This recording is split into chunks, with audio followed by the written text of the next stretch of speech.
Therefore, me mamuni akwaba eba Melodies Podcast YouTube channel so na reports be aba bekayensa na me pese me ditu mu nim na mu nia mu hu de eko every Ashanti region na ensem we yensem bia yanhwe anka emboye na answer na beto aso na subscribe na click notification bell no eno ene da screen so say we ya na sa latest news be aba wonsa ebeka na asem we you said the new IGP no.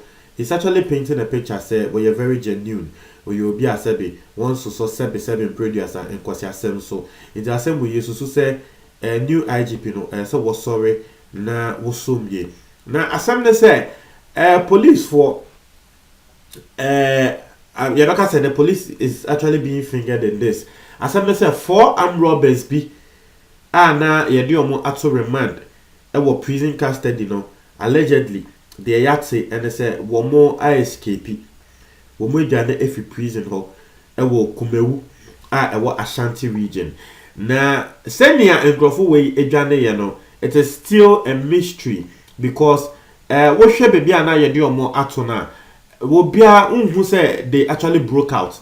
You not see any forced entry and any forced exit sign. Not to say, be a woman who so omubu padlock be and a mupie and that wabi and a wamoquano and that dear no that is womo try and that be be biasa. Ubehun normal say ye be will be the key a be and I say womo pie and crofo way womo young crophobia yachi or more for armed robbery. Womo dane. A rebosem and there below a kind police for the yesremwa. Some people are saying say police from Pennyphobi and Nimhubi. Police in Pennypho and Nimhubi. And only as a man Crophobi aircan. Now, the escape was actually reported around 5:30 p.m. Now, Sa and Cropho we are now making Mienu Omunia Womoda remand, not as a Womunia Womwasem ye di our court. Na yendi ye, into Womoda remand a yem more mobile. Now, 2 of them actually know. Woman Yankrophobia Nancy, na say SHS school bia, a wokuma say, Angrophobia in him, I friend Trineboa Kodia. Aha, sa SHS Angrophobia in him, sa school no. A wokuma say, now 2 of these Amrobets I used to say, will break it out. No, sa 2 no, ya arrest you more for terrorizing students at a year Trineboa Kodia. Not just say, would you win this see sebe? Nkola womoko school Trineboa Kodia ho. De bia na tese omu de tuisi omu so jeju omu sika jeju omu nyama na some grofo 2 way omu din and me was say the other 2 they I don't actually have their names but grofo 2 way din and me was say na omu din de Samson Dia and Evans Asare. These 2 people allegedly have been terrorizing students from that particular SHS. I remember what here as a Trinidad Akodia SHS no na yechiomo yelaka say during mid 2018, July 2018, and I chiomo. Detective Anna Wodi Omasem, it's here for Nidin Ankasa Ede, Sergeant Wellington. Detective Anna Wodi Omasem, I mean, somewhere in July 2018, Yachiomo, Yadiomo Kokot. Since that time, the Yadiomo Kokot, Assembly India, what him say. The judicial process in Ghana no eto de bia eche nti no ye che osana na we nya bail obetumi akoda remand for a very very long time nti no eno ene nsema eba na this particular people they were actually scheduled say was say nanka womo eba court what you say endra nanka was say womo ekọ court a womo asem no still yesan so ekoka na endra and I mean their defense was actually not available. Will be a sebe will be defend you more lawyer na nanko beba ebe defend you mono wamba na will be him say ebi a lawyer no so when yanti yesen crofo we will move your news then you but wamba but the state attorney yebeka say police for lawyer no eko court and wama court etiasie say records are ewo prison ho eye Kumasi Central Prisons because ho and yede omo ato remand records are ewo Kumasi Central Prison ho show say inspector bia your friend inspector Emmanuel Sapon Munti edini ye Inspector Emmanuel Sapon wɔbɛfa wɔn na saa Inspector Emmanuel Sapon yɛse wɔyɛ adwuma ɛwɔ Kumewu police station hɔ na yɛse wɔba bɛfa wɔn ɛkɔ Kumewu circuit court sɛ ndurobɔne ho nsɛnsɛm bi saa nkrɔfo wei a wɔn nim ho bibi munti asɛm ne yo inspector from Kumewu police station nkrɔfo yi yɛde wɔn ato Kumasi Central Prisons ɛna kyerɛ sɛ records a ɛyɛ state prosecutor ne na ɛkɔ court a wɔkɔ kan nsɛm wei kra nanka yɛ nim but esan sɛ wɔn defense no ana wɔn lawyer number na wɔn ankasa nso wɔn ntumi appear ɛwɔ court because esusu sɛ wɔn adwane no na ɛwɔ sɛ state attorney no explain lawyer no explain judge no because na judge no wɔn ti asɛm na ase judge no ne din ɛde his worship Francis Obri na wɔn ti ase sɛ asɛm yɛn kenwie yɛn nkrɔfo yi ɔmo lawyer ɛwɔ nti state attorney no explain judge no sɛ records a wɔn state attorney no wenya anensa aka ɛkyerɛ sɛ nkrɔfo yi no mo Kumasi Central Prisons ɛna kyerɛ sɛ Inspector Emmanuel Sapon of the Kumewu police station ɛbɛfa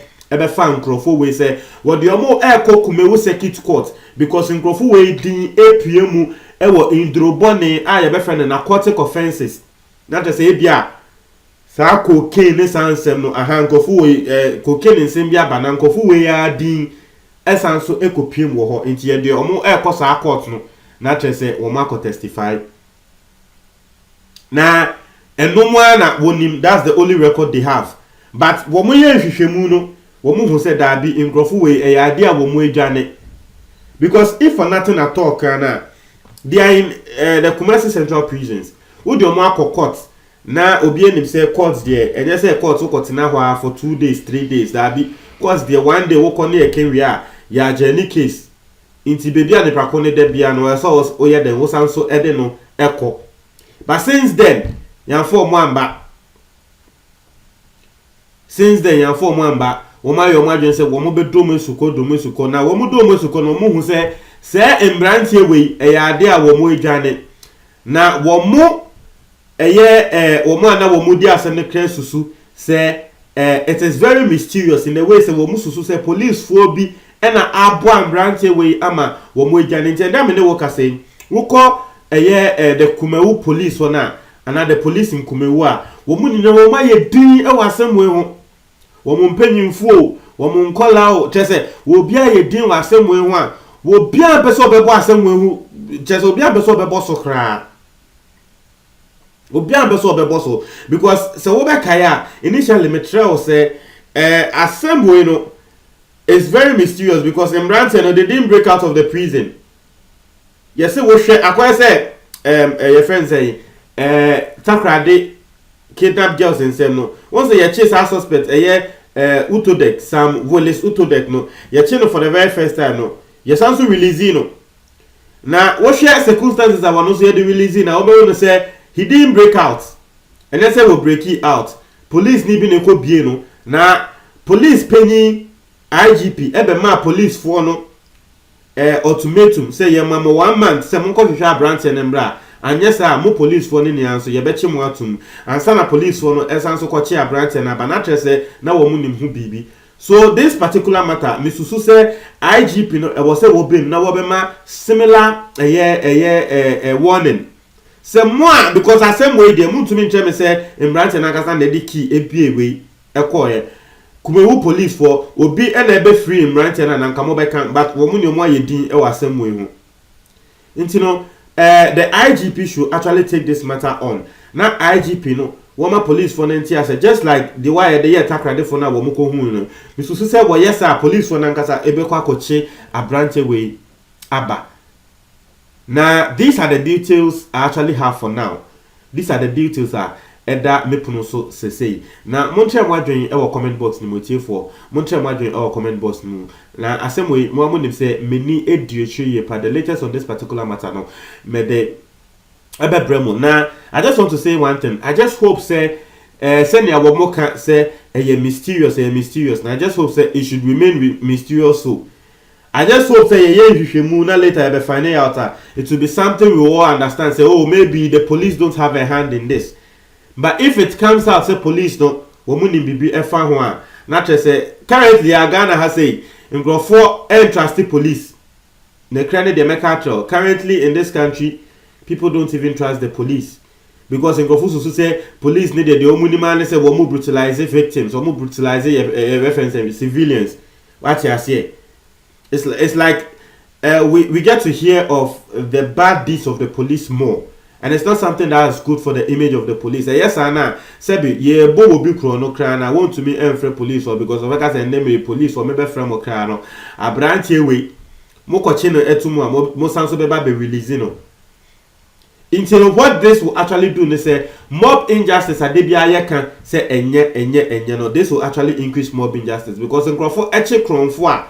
And no much akronfo a be almost say ye de akronfo ni ko police station na police for no beba be releasing no nti yanga sa yembo akronfo no ni nku no what you say so we are speaking against mob injustice, but the police or the actions from the police actually encourages some of these things. And you know, I hope say when the Bayan Shishemu IGP Ebemu we are you say maybe the police don't actually have a hand in this. Now about ourselves we have a hand in this. One more have a hand in this no. Now this is one thing I'm actually not happy about the Takrade incident no, because police are not here can say well boss victim no will pay and after and you need police needing but will be able to say police need a boy branch and after and that police needing and find about name member bonting yet whether you chino no one actually knows. But it's here for Montreal Madrid our comment box no. As same way we are actually monitoring it until the latest on this no yet the ever bremo medase.